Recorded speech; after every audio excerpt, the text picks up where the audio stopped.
அனைவருக்கும் வணக்கம். கடந்து போன கசப்பான நினைவுகளை மறக்கிறதுக்கு அது ஒரு 5 வழிமுறைகள். வீடியோ பிடிச்சிருந்தால் லைக் பண்ணுங்கள், ஷேர் பண்ணுங்கள், சேனலை சப்ஸ்கிரைப் பண்ணுங்கள். நம்பிக்கை துரோகம்,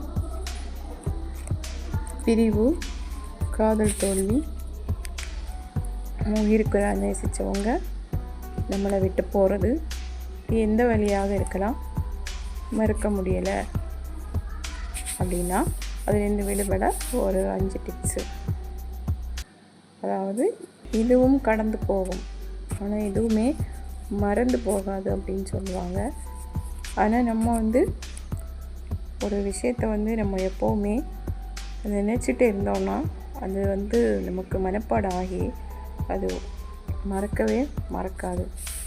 ஸோ அது தோல்வியை நம்ம அது மனதளவில் ஏற்றுக்கொள்ளணும். அது நம்பிக்கை துரோகமாக இருந்தாலும் சரி, பிரிவு எதுவானாலும் சரி, நமக்கு நடந்தது தான், அதை மாற்றவே முடியாது. அதனால் அதை ஏற்றுக்கொண்டு தான் ஆகணும். ஏற்றுக்கொண்டு மறக்கிறதுக்கு முயற்சி பண்ணணும். 2வது, அவங்க கூட பேசிய வார்த்தைகள் மீண்டும் மீண்டும் நமக்கு நினைவுக்கு வந்துட்டே தான் இருக்கும். அதை நினைவுக்கு கொண்டு வராதிங்க. அதுக்கு பதிலாக நம்ம ஒரு பாடல் கேட்குறது, புத்தகம் படிக்கிறது, இவற்றை இதில் நம்ம கவனத்தை செலுத்தினோன்னா கண்டிப்பாக இந்த காலப்போக்கில் கண்டிப்பாக மறந்து போக வாய்ப்பு இருக்குது. 3வது அதாவது ஒரு காதல் தோல்வினா 2 பேரும் சேர்ந்து போன இடங்கள் அப்புறம் மீண்டும் மீண்டும் அதை நினைவுபடுத்தும். ஸோ அதனால் அந்த இடங்களுக்கு போகிறத நம்ம தவிர்க்கணும். அப்படி தவிர்க்கிறதுனால கண்டிப்பாக முடியும், நம்ம மறக்க முடியும்.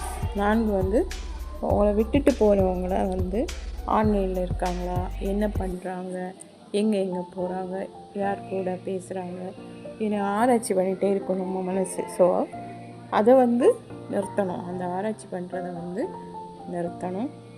அது இன்னும் உங்களை வேதனையில் தான் ஆழ்த்தும். அப்புறம் அவங்க யூஸ் பண்ண பொருட்களை நம்ம பார்க்குற அளவுக்கு வச்சுக்காதீங்க. அதை கொஞ்சம் மறைச்சி வைங்க. இல்லைன்னா அதை தூக்கி தூர போடுறது தான் நல்லது. இல்லைன்னா அது எல்லாம் பார்க்கும்போது நமக்கு மீண்டும் அவங்களோட விட்டுட்டு போனவங்களோட நினைவுகள் தான் நமக்கு வந்துகிட்டே இருக்கும்.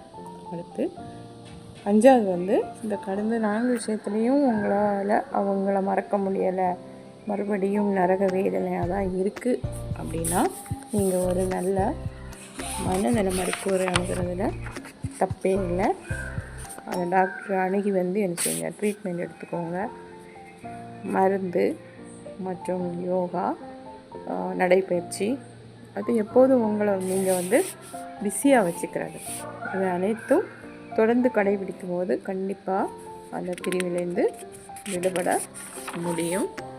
அதாவது பறந்து இந்த உலகத்தில் வாழ்வதற்கு 1000 வழிகள் இருக்குது. நல்ல வழிகளை தேர்ந்தெடுத்து நீங்கள் வாழ பழகிக்கோங்க. கண்டிப்பாக மறக்கலாம். நன்றி, வணக்கம்.